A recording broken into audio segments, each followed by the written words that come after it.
Time is on my side. Yes, it is. All right.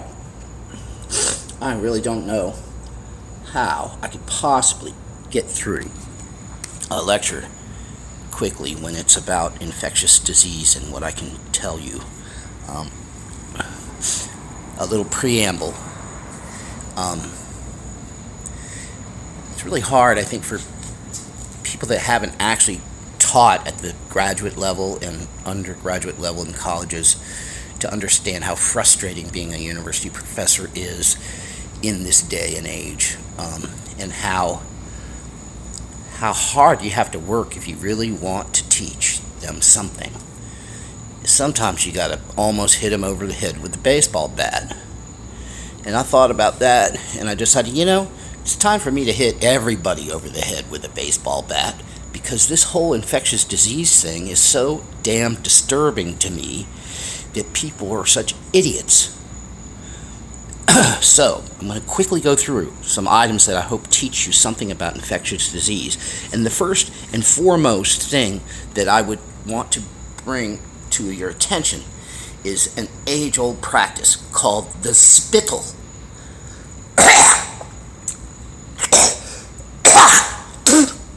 And when you spit in a spittle, it's good to, layers of tissue, you can put a little piece on each time you spit in it. And even further, if you have something like an old passport, or my immunization, yellow fever vaccination card, and you set it on top then until you're ready to spit again. And that is a spittle. And a spittle is an age-old practice to keep infectious diseases from contaminating the environment, because you see people spitting on the ground all the time as if that's like a good way to deal. But in a pandemic, people shouldn't be spitting on the ground, because the wind blows up the viruses off the surface of the ground and birds spread it around, and so that's really not a good way to live in a high density population in a pandemic. That's really just retardedly dumb. Oh, who's mentioning this? Okay. Well, let me just say something about the human mouth and the disease organisms capable of living in the fluids coming off a human's teeth and forked tongues.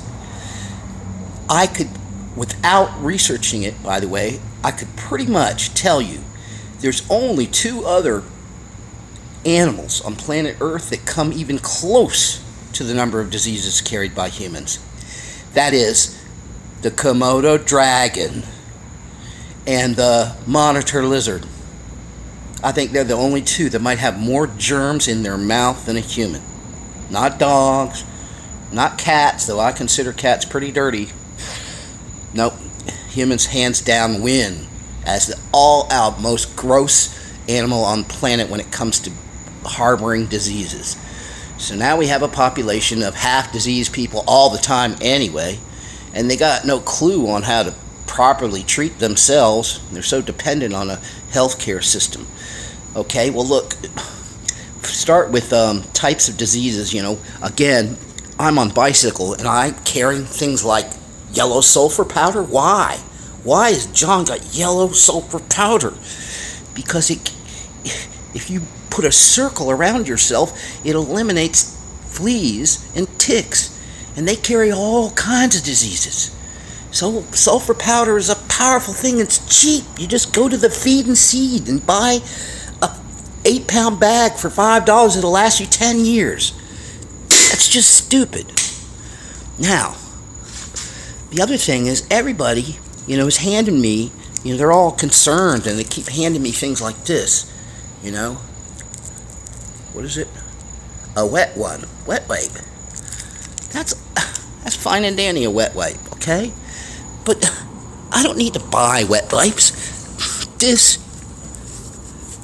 bottle of Clorox bleach cost me, hardly nothing. It's toilet bowl bleach. Toilet bowl. And by the way, bleach doesn't smell that good. So, you can go buy a rosemary Dr. Bronner's, and you can just add about 5 drops of this to like 2 drops of that bleach into a little bit of water. And if you have the right kind of water, I mean, the right kind of container that won't spill, I have a little container here. I have a tiny rag inside of this thing. And so I carry it. I can wipe down myself, my face, everything, and just change the water out. And the wastewater I throw on my feet or something when I need to put fresh, clean water in here. Very simple. And you don't even have to have a container, because you can actually have something like this. Here's a bag that has a toothbrush, a washcloth, toothpaste, a few other things in it, and I can actually add a little bit of bleach water to this, and that means I'm always walking around with a rag that's a little damp with bleach on it. I mean, it's pretty simple. Do I need a wet wipe? I don't think I need wet wipes. Okay, so forget that. Okay, face mask. Yes, face mask, but I think a spittle might be more important than a face mask. Smoking. I don't know. I don't think smoking's very harmful to this whole pandemic problem. So, I wouldn't really think that. Actually, I think maybe smoking menthol, which I don't do, would be better. Oh yeah, infectious diseases. You remember these rubbers? Condoms. Oh yeah. Oh, they work, don't they? Oh, so if condoms work, do face masks work?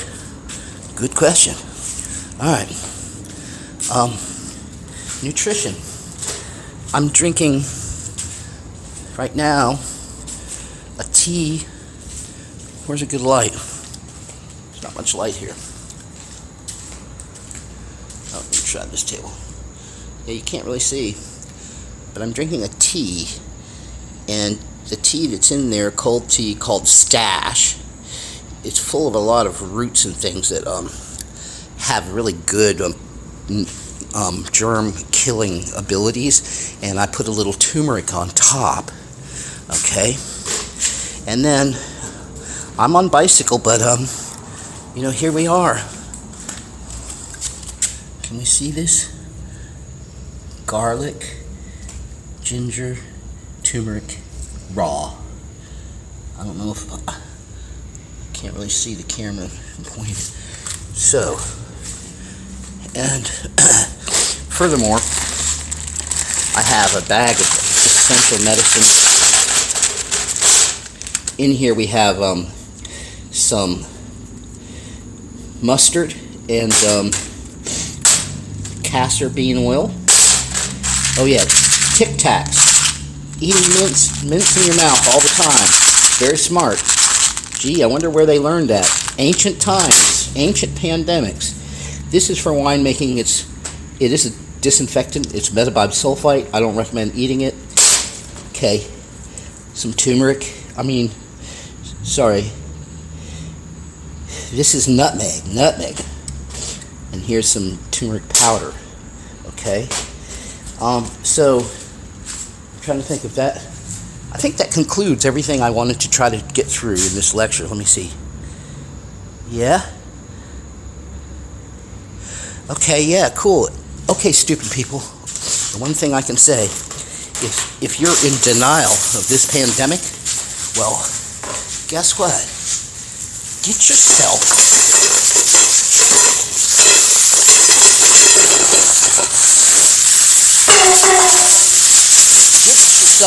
a space blanket and put it over your head and bury your ass in the fucking sand later.